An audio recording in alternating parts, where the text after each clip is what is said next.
So The Rise of Skywalker is in theaters now. This is going to be a spoiler-filled review for Star Wars The Rise of Skywalker Episode 9 in the Skywalker Saga. If you have yet to see Episode 9, I would suggest you go see that movie and then come back here because this is going to be a spoiler-filled discussion for The Rise of Skywalker. First, I want to get some of the things out of the way that I didn't really like about that movie all that much. Other than the pacing issues in the first 30 minutes, that's completely different. That's screenplay related. I can talk about some of the events that unfold out there. I can't talk about the actual writing of the screenplay. I've already talked about that in my non-spoiler review. I just said it felt a little crammed and a little rushed. But there's some things in here that I didn't like in the movie. One of those was that apparently there's a spy in the First Order who's spying for the Resistance. And that spy ends up being General Hux. I thought that was just kind of weak. I thought it was very lazy. I thought it was just a very convenient thing to have General Hux be the spy, because there's this new general played by Richard E. Grant, whose name is General Pride, so it's kind of like he's the new Hux. So I get the frame of mind of making Hux a spy, but at the same time, I'm just like, does that really make that much sense in the world? Not really. There were no indications of this in The Force Awakens or The Last Jedi. I mean, maybe now that scene in The Last Jedi where he walks into Snoke's throne room and he sees Kylo laying on the ground and he goes to reach for his blaster and then Kylo wakes up. Maybe that has a little bit more of an impact now that we know that Hux is a spy for the Resistance, because it's like, oh, was he going to kill Kylo in that scene to become the Supreme Leader of the First Order, or was he going to kill Kylo in that scene because Kylo just became the Supreme Leader? So he's going to kill Kylo in that scene for the Resistance. It kind of raises questions like that. But at the same time, it just doesn't really make sense. It just feels like it's a very convenient way to get Hux out of the picture. He gets executed like 5 seconds later, and then he admits that he's a spy, and he's like, I'm just doing it to get to Kylo Ren. They don't harken on the fact that if he was a spy, that the Resistance just sent him there to be a spy. They don't really... That's the thing sometimes with the screenplay. You just have to roll with some of the decisions they make with little to no explanation, and that's why the screenplay is a bit messy and discombobulated at times. It's with things like that. Another thing I also didn't like is that Star Destroyers are now Death Stars. When I saw that Star Destroyer shooting a laser at a planet, I was like, oh, this planet better not blow up. And guess what? That planet blows up. I'm sick of seeing Death Star related stuff in a Star Wars movie at this point. Just move on from the Death Star. I was fine with it, with what happens with Kylo and Rey, where they have that lightsaber duel on the remains of the Death Star. I thought that was awesome, but it was just making a Star Destroyer equipped with super lasers that can blow up an entire planet just like the Death Star or Starkiller Base. And we actually see another planet blow up. I was like, we are retreading familiar ground here, and this does not need to happen at all. There's also a few other moments I think are really dumb. Kylo and Rey kissing. Yay, all the Reylos are happy. Yay, they kissed. It felt forced, honestly. It did not need to happen. It's one of those, that's the thing. It's the whole Star Destroyers blowing up planets, Hux being a spy for the Resistance, Kylo and Rey kissing. There's eye-rolling moments in here where it's just like, alright, come on, JJ, what the fuck? Moments like those are really my frustrating aspects with this movie. Also, they cram a lot into the first third of this movie, the first half hour to 40 minutes, like, oh, the Emperor's back. Why is he back?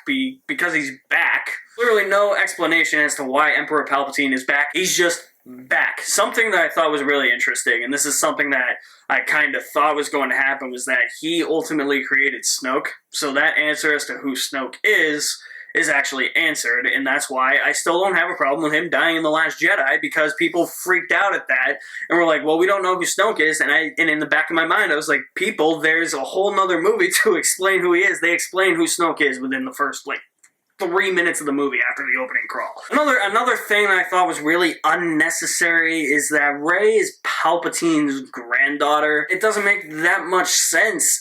Like, why couldn't her parents just be nobodies? And technically they are nobodies. The whole explanation is that they knew they were Palpatines. They were afraid of that. They were afraid of her power or something. They didn't want to be known as, like, the Palpatines, so they decided to live as, like, nobodies, and they just dropped Rey off on Jakku. It makes no sense. Why does everybody gotta be related to everybody? Before you know it, I'm gonna tell you that Finn is related to Lando, and he's Lando's son. No, that's not the case, don't worry. But it's just things like that where it's just, I don't, like, what's the whole point of this? Like, it would have had more of an emotional impact if her parents were actually just nobodies, and her lineage that was her lineage. That she was just nobody. She was just created with the Force, or that Palpatine just created her with the Force or something. This also reverts back to some Force Awakens tropes in regards to MacGuffins. The huge MacGuffin in this one is a Sith Wayfinder, and that leads everybody to Exegol at the end, which is where Palpatine is hiding out. And he's just like this old decrepit figure who's basically impaired. He can barely move. He's on like some like pedestal or something. He's just like, long have I awaited your Sith heritage. You will take if you kill me. If you kill me, you will consume all the souls of the Sith and renounce the Jedi Order once and for all. That's basically his whole plan. Use Kylo to get Rey to turn to the dark side so that Palpatine and Rey can rule the galaxy as Emperor and Empress. Kind of a messed up plan. It just doesn't make sense. The whole logic behind Palpatine being back just doesn't make sense because they don't explain it really. Lots of this movie is just things you have to go with. But in terms of what I wanted to see, that space battle at the end, awesome. The horses riding up the ship, I really honestly thought Finn was going to die.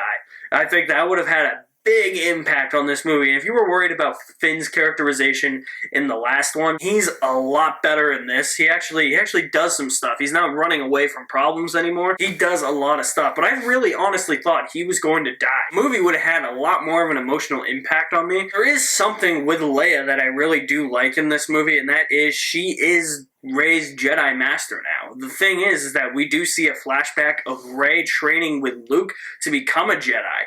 That's a really interesting story right there, and how Rey actually acquires Leia's lightsaber. Luke gives it to her. I really love the second half of this movie. The second half of this movie is great, I think, despite some of the stupid stuff that occurs in the second half of the movie. It's still it's more engaging, I think, because you don't have to think so hard as to what's happening, as opposed to the first 30 minutes where it's, oh, we're going to this planet, oh, we're going to this planet, the Sith Wayfinder's here, we gotta go to this planet, this is where the coordinates lead, oh, look, Luke Skywalker's old Jedi texts have this Sith Wayfinder symbol, it's on that planet.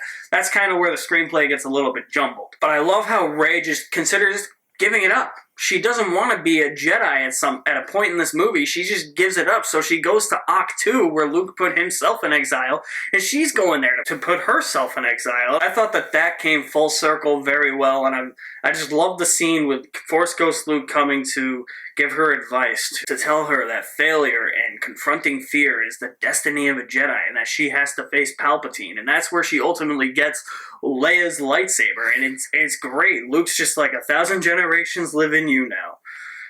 We passed on all we know. This is your fight. And it makes so much sense that because Rey is Palpatine's granddaughter, still stupid, that she would have to eventually fight his power. And I really liked that aspect of the movie. This finale, at least as cool as that space battle is, that doesn't feel like it's that grand in terms of scale, but the conflict that Rey has to fight within both herself and external conflict, trying to fight the Emperor and resist his power, is very well realized. And I really appreciated that about this. And it takes some unexpected turns, like Kylo turning back to the light side. I was against that, but the way they did it in the movie is I was okay with it, because Kylo gets this vision of Han Solo who basically turns him back to the light side, which it does feel a bit rushed, but it was a nice little scene. It was nice to see Harrison Ford back on screen again, and it actually gave Kylo some reason to redeem himself. So even though I was hoping he didn't get redeemed,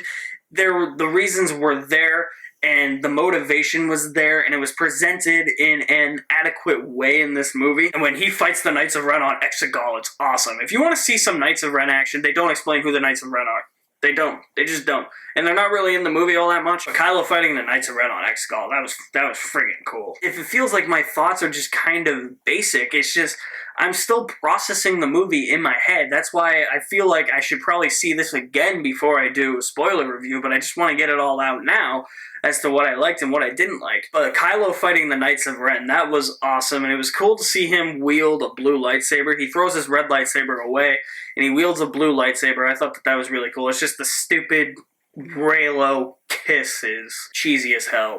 I hated it. I wish that didn't happen. If you're wondering how Lando comes into the picture, well, when they go to Pisana, that's the desert planet in here. He's just there kind of chilling. And he's like, yeah, I don't fly anymore. But then he comes back at the end, and it's grand. He brings this grand fleet of ships to go up against the Star Destroyers and the fleet that Emperor Palpatine had hidden for all these years. It's great. There's a lot of jaw-dropping moments in here like that. There's a lot of satisfying moments in here like that. Like we get a classic lightsaber fight. That's a really good lightsaber fight, actually. Then there's just some frustrating aspects and dumb aspects at the same time. Hux becoming a spy. But that lightsaber fight, if you were upset at the fact that there was no lightsaber fight in Episode 8, I think you'll be pretty satisfied with this lightsaber fight. There's going to be people questioning Rey's Force powers in this. The Force connection thing from The Last Jedi, where Snoke bridged Kylo and Rey's minds together so that they could see each other in different surroundings and then interact with each other through Force visions with the Force. And now you're able to move matter with the Force to different locations.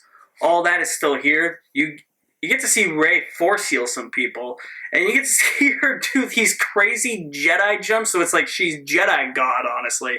I think there's going to be people that are going to be like, you got to suspend your disbelief. There's no way Rey can do that. I'm questioning her Jedi abilities right now. The movie takes place a year after The Last Jedi. It's easy to assume that she learned all of this within the year. Yes, it would have been a little bit better if we had seen her master these abilities first. They just kind of happen and you gotta roll with it, especially some of the Jedi jumps. It's like, what the fuck just happened? But I understand it takes place a year after The Last Jedi, so off screen she learned all this. Not a huge deal. It's implied that she learned all this off screen. I also had a problem with the opening crawl. Not that the opening crawl is bad. I mean, it is one of the weaker opening crawls. I can't believe I'm complaining about a goddamn opening crawl, for Christ's sake. But it's just like, it basically says, the Emperor's been back this whole time, but nobody knew about it. Because he just started broadcasting his signals. So it's like, well, how is he not back this whole time and nobody knew about it? This is how you kind of know they had no roadmap or no trajectory on where to go with this trilogy. They were just kind of making it up as they go along. It's the selling point of this movie. It was the selling point of the trailers that the Emperor was back, but it's just a way to bring divisive fans back for the final episode to see how this saga ends. And I do love the way this movie ends. This was a satisfying ending. It's not the ending I would have envisioned, but it's an ending, nevertheless, and I was satisfied by it. We see Rey go to Tatooine, to Luke's old homestead.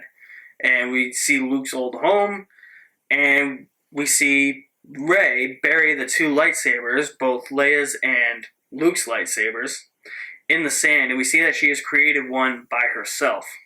And that blade, I couldn't tell the color of that blade. Was that yellow? Was that white? I don't know. But when she ignited that lightsaber and it was a different color other than red, green, or purple, I was just like, oh my god, new lightsaber color in a movie? Oh my god! I was like a little kid again. I was like the Nintendo 64 kid on Christmas. So I don't know what color that was, but the ending is very satisfying. It's kind of emotional. I almost kind of cried at the end. And then you have, because of just seeing that set again, just them back and bringing the saga full circle just made me tear up a little bit. And it's because of Rey as a character. You care so much about the characters, and then when a passerby asks her who she is, and she says, Rey, Binary Sunset theme starts playing, like the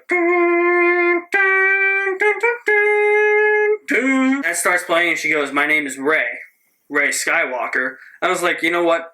I like that. We see the spirits of Luke and Leia on Tatooine staring at her as she's staring at the sun. It brings everything full circle, and that's why I was really satisfied with the ending for The Rise of Skywalker. And again, I almost teared up at the end because I was like, man, this is it. Like, this is the last time we're ever going to get a John Williams score in a Star Wars movie. So, again, it might sound like I bitched a lot about some things in this. I just wanted to get my inner thoughts as to what I didn't like in the movie out in this, and some things that I still liked but found a bit frustrating, but also a lot of the things that I liked. And most of this movie is more good than it is bad. We still got the characters we love from the last two. We still got the awesome lightsaber battles. We still got the awesome space battles.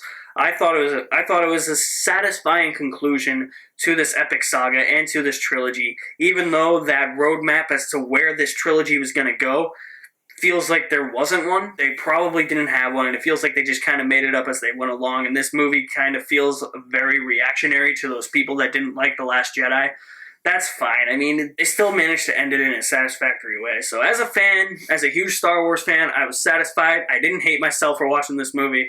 I'm more on the positive side than on the mixed side, and that's how I was hoping I would be walking into this movie, walking out of this movie. I was a little skeptical at first with all the mixed reception, but I think it's just because the movie's not as grand as it thinks it is, but it is a satisfying conclusion. Those are my spoiler thoughts on Star Wars Episode 9, The Rise of Skywalker. Thanks for watching, guys. I will leave my link to my website in the description below. There you can find all my links to my social media accounts. You guys are the best. Stay tuned very soon for more videos coming very soon. I might have to do some voiceover videos and reviews for a little bit. Because I have company coming, so we'll see how it goes. If I can get in front of the camera, I will, but don't be surprised if you see some voiceover ones. You guys are the best. Thank you for watching. My name is Alex Madden, and I'll see you at the movies somewhere.